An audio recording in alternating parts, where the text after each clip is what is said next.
The question is, how powerful are positive thoughts and how can we cultivate positive thoughts? The first thing to realize is that all thoughts are powerful. At the negative end of the scale, we've got thoughts that are powerful enough that we can take our own life. And at the positive end of the scale, we've got thoughts that bring us to orgasmic highs. So the full range of thought is fully within our control. It's on autopilot often, but within our control.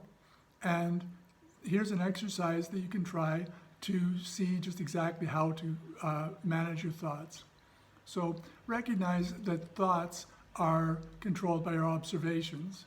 So if we control our observations, then we control our thoughts. And then also that all observations can have negative and positive sides.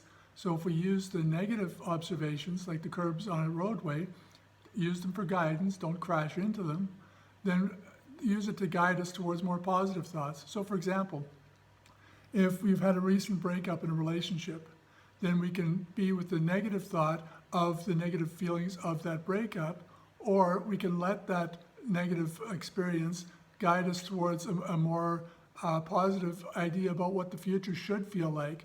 We can recall feelings of what does it feel like to be in a good conversation with somebody, or being out at a dinner with somebody, or enjoying the time together in a positive relationship. What does that feel like? And once we can connect with what it feels like, now we can make new observations about what that can be like.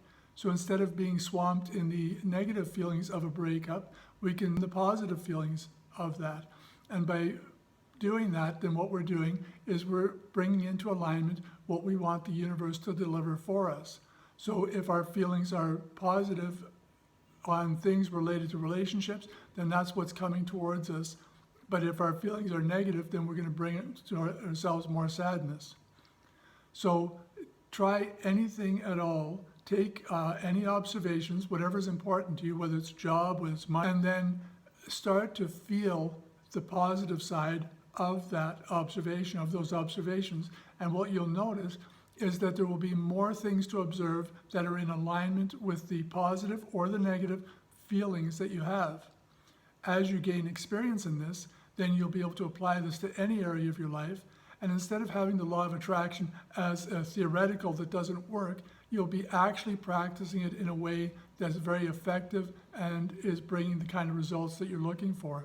Instead of looking at the law of attraction through a glass wall as it's over there and you're over here, consider that it's happening all day long.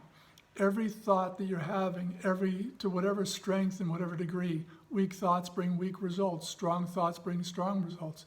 Imagine the kind of strength of result that you have when you're actually considering killing yourself. I mean, you have to bring yourself to some very positive, negative conclusions about what you're wanting to do.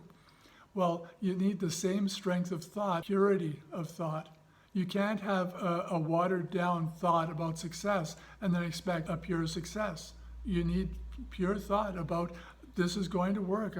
And not by any sort of force, but just by that there's a complete faith, the complete absence of doubt that what you want to do is possible.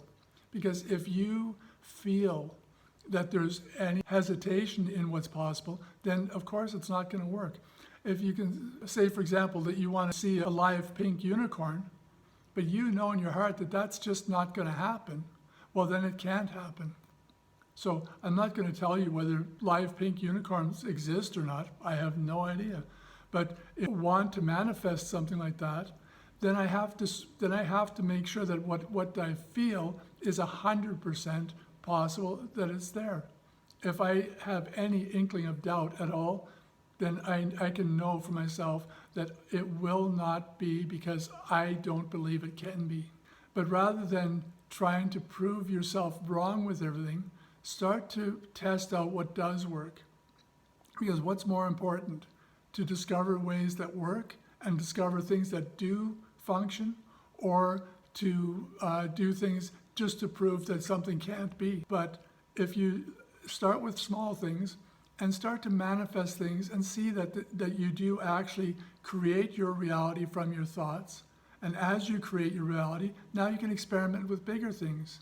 And eventually you'll come to realize that big and small is only limited by your imagination and not by anything in the universe. Now consider that when American Airlines created a program where they sold unlimited tickets, so somebody could buy a ticket for $250,000 and they could fly for their lifelong anywhere in the world. Well, in their limited imagination, 250,000 was something that was a number that nobody would ever use that. But in somebody else's imagination, they used over $10 million worth of flights, and American Airlines eventually went to court and won an injunction to prevent them from flying further. But where was the problem? The problem was in the limited imagination of American Airlines and not in the unlimited imagination of the person who bought the ticket. So where is your limitation in your life? Where is the limitation to your imagination? And why is it there? Is it serving you well? And so by doing these small tests, like I said, you observe and then observe your feelings. So if you're observing something and now you're being inspired by it, if you're observing that you're inspired, positively inspired by it, then you know you're on a good path. But if you feel that you're negatively inspired, then use that inspiration, that negative inspiration as a guidance, and bring your thoughts over towards more positive thinking. So back to the relationship idea again. If, for example, you've gone through a breakup and now you're observing that it feels bad to be in that situation of being alone, then use that guidance to think about what does it feel like to be together with someone else, to be in that feeling of good conversations with people, of being there with somebody, to be able to hold somebody, to be able to embrace somebody, to be able to go out to dinner or to have a dinner at home together, to do things together, to walk. All these things, when you're in the feeling of what it feels like, to the good feeling of it, then you're going to be attracting more of that. And then it's important to watch for the universe delivering more of those good feelings.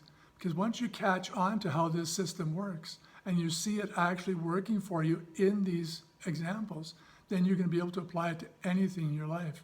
And then it just grows from there. So try that out. Let me know how it works out for you. And to gain more understanding of this, life's a complete system. There's 24 life ingredients. Nothing that prevents you from being able to use all of these ingredients to your full benefit. Start with the self-test at mylifesoup.com and then use the free 20-minute life coaching session that's available there to help you with this and any other areas where you're looking to improve in your life. And I look forward to meeting you. Until then, I'm John Verway. All the best.